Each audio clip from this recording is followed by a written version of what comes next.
ဆိုင်ကယ်ကိုနဖျားလိုကိုးကွယ်နေတဲ့အိန္ဒိယလူမျိုးများအိန္ဒိယနိုင်ငံမှာဆိုင်ကယ်ကိုအရက်တွေအမွှေးတိုင်တွေကပ်ပြီးတော့နဖျားတစ်ပါးလိုကိုးကွယ်နေကြပါတယ်။ညဘက်အချိန်ဒီမှာဆိုရင်ဒီဆိုင်ကယ်ဖျားကတရွာလုံးကိုစောက်ရှောက်နေတယ်ဆိုပြီးတော့လူတွေကယုံကြည်နေကြပါတယ်ခရီးသွားမယ်ဆိုလဲဒီဆိုင်ကယ်ဖျားကိုကြော့ပြီးမှခရီးသွားလေးရှိပါတယ်ဒီနေ့ဗီဒီယိုမှာတော့ Rajasthan ပြည်နယ်အိန္ဒိယနိုင်ငံမှာအယောင်ပေါ်မှာနာမည်ကြီးတဲ့ Bullet Baba လို့ခေါ်တဲ့ဆိုင်ကယ်ဖျားအကြောင်းကိုပြပြပေးသွားမှာပဲဖြစ်ပါတယ်ဒီဟာတွေအားလုံးကဆိုင်ကယ်အရန်ကြိုက်တဲ့လူတစ်ယောက်ကနေစတင်ခဲ့တာပဲဖြစ်ပါတယ်အိုစင်ရာတိုးဆိုတဲ့လူတစ်ယောက်ကသူ့ရဲ့အရန်ကြိုက်ဆုံး bullet ဆိုင်ကယ်နဲ့ခရီးသွားနေရင်နဲ့မတော်တဆမှုကြောင့်ဆိုင်ကယ်မောက်ပြီးတော့ဆုံးပါသွားခဲ့ပါတယ်အဲ့ဒါကြောင့်မို့ရဲတွေကသူ့ရဲ့ဆိုင်ကယ်ကိုတင်းစီးပြီးတော့ရဲစခန်းမှာပဲထားလိုက်ပါတယ်ဒါပေမဲ့နောက်နေ့မနက်မှာတော့အယောင်မှာအောင်စရာကောင်းတဲ့အဖြစ်အပျက်တစ်ခုဖြစ်ပျက်ခဲ့ပါတယ်အဲ့ဒါဘာလဲဆိုရင်အဲ့ဆိုင်ကယ်က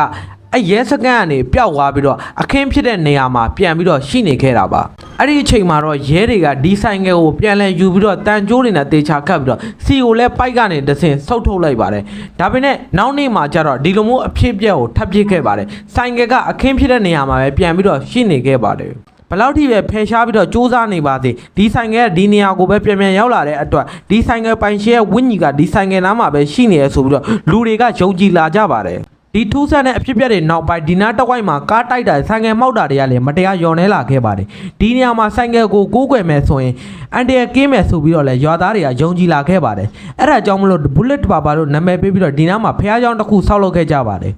ဒီလိုနဲ့ Bullet Baba လို့ခေါ်တဲ့ဆိုင်ကယ်နဖျားက Rajasthan ပြည်နယ်တွေမဟုတ်ဘဲနဲ့တဖြည်းဖြည်းနဲ့အိန္ဒိယတပြည်လုံးကိုပါလူသိများစေခဲ့ပါတယ်အဲ့ဒါကြောင့်မို့ရွာသားတွေကလည်းခရီးသွားတဲ့အခါတိုင်း Bullet Baba ကိုရှ िख ိုးပြီးမှခရီးသွားလေးရှိပါတယ်ဒါကြောင့်မို့လို့ဒီပါလီမျိုးကိုလာတဲ့အခါမှာ Bullet Baba ကမရှိမဖြစ်ကိုးကွယ်ရမယ်ဖျားတစ်ပါးဆိုပြီးတော့လူတွေအကုန်လုံးကလည်းယုံကြည်လာကြပါတယ်တချို့ကတော့ဒါကဒေတာခန်တွေရဲ့ယုံကြည်မှုလို့ပြောဆိုကြပေမဲ့တချို့ကတော့ဒါကရုပ်တည်မရှိဘူးဆိုပြီးတော့ပြောဆိုကြပါတယ်ကျွန်တော်တို့တွေကယုံကြည်မှုတွေမတူညီတဲ့အတွက်တယောက်နဲ့တယောက်သွားပြီးတော့ဝေဖန်နေလို့မရပါဘူးဒီနေ့ဗီဒီယိုမှာတော့အိန္ဒိယနိုင်ငံ Rajasthan ပြည်နယ်မှာရှိတဲ့ Bullet Baba လို့လူသိများတဲ့ဆိုင်ကယ်နဖျားအကြောင်းကိုဘဟုတုရအနေနဲ့ပြပြပေးသွားခဲ့တာပဲဖြစ်ပါတယ်အိန္ဒိယနဲ့ပတ်သက်တာတွေကိုသိချင်တယ်ဆိုရင်တော့ကျွန်တော်ရဲ့အကောင့်လေးကို follow ပေးထားခဲ့ပါအောင်ကျွန်တော်တို့ဘဟုတုရအများကိုတော့ကိုစော်ထောင်းပဲဖြစ်ပါတယ်မိတ်ဆွေတို့က TikTok အကောင့် YouTube channel Facebook page ဝယ်ယူချင်တယ်ဆိုရင်ကျွန်တော်ရှိမှလာရောက်ဝယ်ယူအားပေးလို့ရပါတယ်ဒီဖုန်းနံပါတ်ရဲ့ Viber ကိုဆက်သွယ်ရေးအသေးစိတ်မေးမြန်းလို့ရတယ်လို့ဒီ Telegram user name ကိုလာရောက်ရင်လည်းဆက်သွယ်မေးမြန်းလို့ရပါတယ်ကျေးဇူးအများကြီးတင်ပါတယ်ခင်ဗျ